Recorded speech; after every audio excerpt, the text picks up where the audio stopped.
ನಮಸ್ಕಾರ ಸ್ನೇಹಿತರೆ.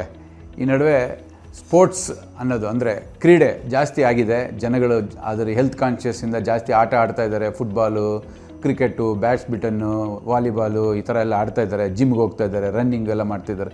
ಇಂಥವರಲ್ಲಿ especially the middle age or younger group ಆವಾಗ ಸ್ಪೋರ್ಟ್ಸ್ ಇಂಜುರೀಸ್ ಅಂತ ಆಗ್ತಾ ಇರುತ್ತೆ. ಆ ಸ್ಪೋರ್ಟ್ಸ್ ಇಂಜುರೀಸಲ್ಲಿ ತುಂಬ ಕಾಮನ್ನಾಗಿ ಆಗೋವಂಥದ್ದು ACL ಇಂಜುರಿ.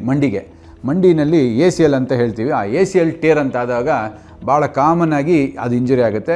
ಅದು ಜೊತೆಗೆ ಮೆನಿಸ್ಕಸ್ ಇಂಜುರಿ ಅಂತ ಆಗುತ್ತೆ. ಅದ್ರ ಬಗ್ಗೆ ನಾನು ಇವತ್ತು ಮಾತಾಡ್ತಾ ಇದ್ದೀನಿ.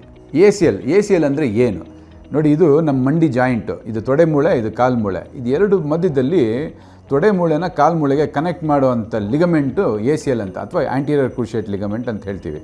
ಅದು ಯೂಶ್ವಲಾಗಿ ಭಾಳ ನಮ್ಮ ಸಪೋರ್ಟ್, ನಾವು ಹಿಂಗೆ ನಿಂತ್ಕೊಳ್ಬೇಕಾದ್ರೆ ಈ ಥರ 3-4 ಲಿಗಮೆಂಟ್ಸ್ ಇರುತ್ತೆ ಮಂಡಿನಲ್ಲಿ, ಮುಂದೆ ಹಿಂದೆ ಸೈಡಲ್ಲಿ. ಅದರಲ್ಲಿ ACL ಅನ್ನೋದು ಭಾಳ ಇಂಪಾರ್ಟೆಂಟು.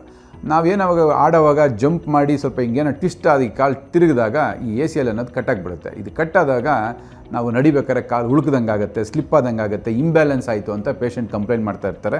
ಅದು ಭಾಳ ಇಂಪಾರ್ಟೆಂಟ್ ಲಿಗಮೆಂಟ್, ನಮ್ಮ ಸ್ಟ್ರಕ್ಚರಲ್ ಸ್ಟೆಬಿಲಿಟಿ ಅಂತ ಹೇಳ್ತೀವಿ. ಆ ಸ್ಟೆಬಿಲಿಟಿಗೆ ಭಾಳ ಇಂಪಾರ್ಟೆಂಟು. ಅದು ಟೇರ್ ಆದಾಗ ಎಸ್ಪೆಷಲಿ ನಾವು ಅದನ್ನು ಆಪ್ರೇಟ್ ಮಾಡಬೇಕಾಗುತ್ತೆ. ಅದಕ್ಕೆ ಆದಂಥ ಹೀಲಾಗುವಂಥ ಶಕ್ತಿ ಇರೋದಿಲ್ಲ ACLಗೆ.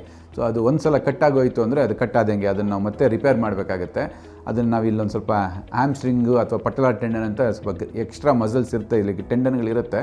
ಅದನ್ನು ತೊಗೊಂಡು ಫಿಕ್ಸ್ ಮಾಡಿ ನಾವು ಅದನ್ನು ರಿಪೇರ್ ಮಾಡ್ತೀವಿ. ಕೀ ಹೋಲ್ ಸರ್ಜರಿ ಅಂತ ಹೇಳ್ತೀವಿ. ಚಿಕ್ಕ 2 ಹೋಲ್ ಮಾಡಿ ಕ್ಯಾಮ್ರಾ ಒಳಗಡೆ ಹಾಕಿ ಕೀ ಹೋಲ್ ಸರ್ಜರಿ ಮಾಡೋದ್ರಿಂದ ಇದ್ರದ್ದು ರಿಸಲ್ಟ್ಸ್ ಭಾಳ ಚೆನ್ನಾಗಿ ಬರುತ್ತೆ, ಪೇಯ್ನ್ಲೆಸ್ ಇರುತ್ತೆ. ಆಮೇಲೆ ಹಾಸ್ಪಿಟ್ಲಲ್ಲಿ ಇರೋದು ಅಷ್ಟೇ, ತುಂಬ ಕಡಿಮೆ ಹೊತ್ತು, ಒಂದು ದಿನ ಇದ್ದರೆ ಸಾಕು. ಮೋಸ್ಟ್ ಆಫ್ ದ ಟೈಮ್ಸ್ ಒಂದೊಂದು ಟೈಮ್ ಡೇ ಕೇರ್ ಸರ್ಜರಿ ಅಂತಲೇ ಮಾಡಿಬಿಡ್ತೀವಿ. ಅಂದರೆ ಬೆಳಗ್ಗೆ ಮಾಡಿ ಸಾಯಂಕಾಲ ಪೇಷಂಟ್ನ ಮನೆಗೂ ಕಳಿಸ್ಬೋದು. ಆ ಥರ ಟೆಕ್ನಾಲಜಿ ಬಂದಿರೋದ್ರಿಂದ ಆರ್ಥ್ರೋಸ್ಕೋಪಿಕ್ ಸರ್ಜರೀಸಿಂದ ಎಸ್ಪೆಷಲಿ ಇಂಥ ಸ್ಪೋರ್ಟ್ಸ್ ಇಂಜುರಿಗೆ ಭಾಳ ವರ ಅಂತಲೇ ಹೇಳಿದ್ರೆ ತಪ್ಪಾಗೋದಿಲ್ಲ. ಪೇಷಂಟ್ಸ್ಗೆ ಬೇಗ ಗುಣಮುಖರಾಗ್ತಾರೆ, ಹಾಸ್ಪಿಟ್ಲಲ್ಲಿ ಖರ್ಚು ಕಡಿಮೆ ಇರುತ್ತೆ, ಮಾರ್ಕ್ ಇರೋದಿಲ್ಲ, ಸ್ಟ್ರೆಂತ್ ಕೂಡ ಚೆನ್ನಾಗಿ ಸಿಗುತ್ತೆ, ಆಮೇಲಿಂದ ಬೇಗ ರಿಕವರಿ ಕೂಡ ಆಗ್ಬೋದು. ಇವಾಗ ACL ಬಗ್ಗೆ ಕೇಳಿಸ್ಕೊಂಡ್ರಿ. ಮೆನಿಸ್ಕಸ್ ಅಂತ ಹೇಳ್ತೀವಿ. ಮೆನಿಸ್ಕಸ್ ಅನ್ನೋದು ಶಾಕ್ ಅಬ್ಸಾರ್ಬರ್ಸು. ಈ ತೊಡೆ ಮೂಳೆ, ಕಾಲು ಮೂಳೆ ಎರಡು ಒಂದಕ್ಕೊಂದು ಟಚ್ ಆಗದೆ ಇರಲಿ ಅಂತ ಮಧ್ಯದಲ್ಲಿ ಆ ಕುಷನ್ ಇರುತ್ತೆ. ಆ ಕುಷನ್ನೇ ಮೆನಿಸ್ಕಸ್ ಅಂತ ಹೇಳ್ತೀವಿ. 2 ಇರುತ್ತೆ ನಮಗೆ, ಈ ಕಡೆ ಒಂದು ಆ ಕಡೆ ಒಂದು, ಮೀಡಿಯಲ್ ಆ್ಯಂಡ್ ಲ್ಯಾಟರಲ್ ಮೆನಿಸ್ಕಸ್ ಅಂತ ಹೇಳ್ತೀವಿ. ಆ ಮೆನಿಸ್ಕಸ್ಸು ನಮ್ಮ ಬಾಡಿ ಪ್ರೆಷರ್ನ ಅದು ಅಬ್ಸಾರ್ವ್ ಮಾಡ್ಕೊಂಡು ಶಾಕ್ ಅಬ್ಸಾರ್ಬರ್ ಎಫೆಕ್ಟ್ ಕೊಡುತ್ತೆ. ಈ ರಬ್ಬರ್ ಥರ ಇರುತ್ತದು, ಆ ರಬ್ಬರೇ ಅಂತಲೇ ಹೇಳ್ಬೋದು ನೀವು ಅದನ್ನು.